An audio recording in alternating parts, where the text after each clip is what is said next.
Appeals. Trump urging a appeals court today to keep his New York gag order on pause in his civil fraud trial. In a new filing, Trump accusing the judge of, quote, brazen and unmitigated violations of the Constitution, and claiming his law clerk is, quote, overtly partisan.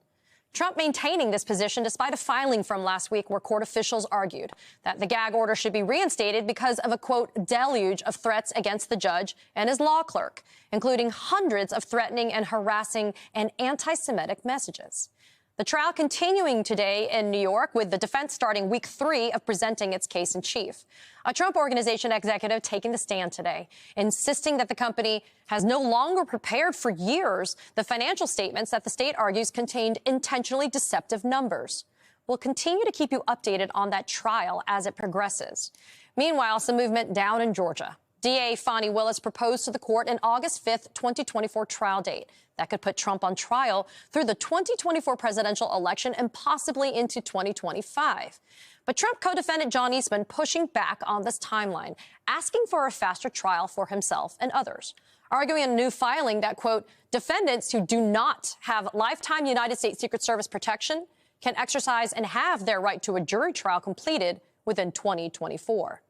Joining me now is Neil Katyal, former acting U.S. Solicitor General, and Melissa Murray, NYU law professor. So psyched to have both of you guys here. I was just talking with the EP of the show, and we agree there is a buffet of Trump legal from which we can now choose. So, Neil, let's start with your reaction to Trump's latest filing arguing against the gag order being reinstated.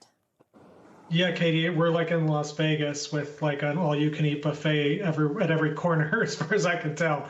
I mean, look, some people celebrate Thanksgiving by being grateful. Unsurprisingly, Donald Trump celebrates it by continuing his hateful attacks. That's what we really saw in his latest filing. It's basically just an extension of the same twisted logic Donald Trump has always used to defend himself, which is basically, I can't be blamed for the statements that my violence cause.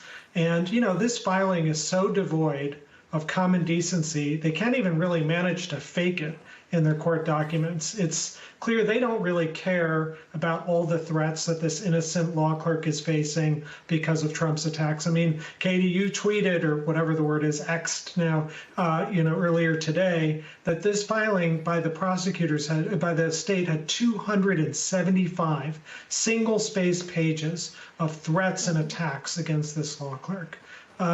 You know, the idea that you can just wash your hands of that, I find ridiculous. I think this gag order is likely to be sustained and maybe cut back a little bit, but I think it's going to be sustained. And, you know, Melissa, if there's any type of deja vu that's happening, it's because the same arguments that Trump is advancing in the New York AG appellate court is the same arguments that he's made in front of that D.C. appellate court and the Circuit Court of Appeals that's dealing with the Chutkan limited gag order that was imposed upon Donald Trump. To Neil's point, and in some way to Donald Trump's point, is it fair, legally speaking, to impose a gag order on someone for the statements or comments that are being made by a third party that is not that person?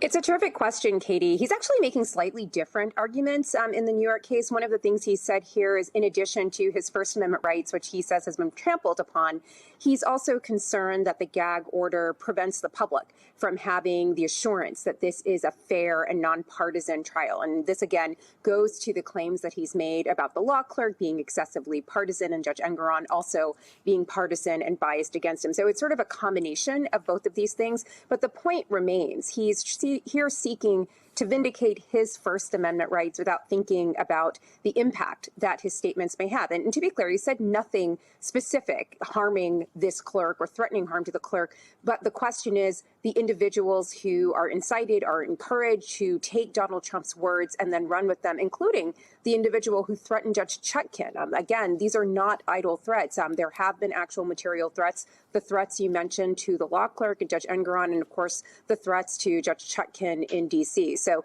in both scenarios, the Court of Appeals in New York and the D.C. Circuit are going to have to weigh those concerns about First Amendment speech, political speech, and this question of public safety. And again, think about those individuals who are not necessarily connected to Donald Trump, but seem to be in a position to do what they think Donald Trump would want.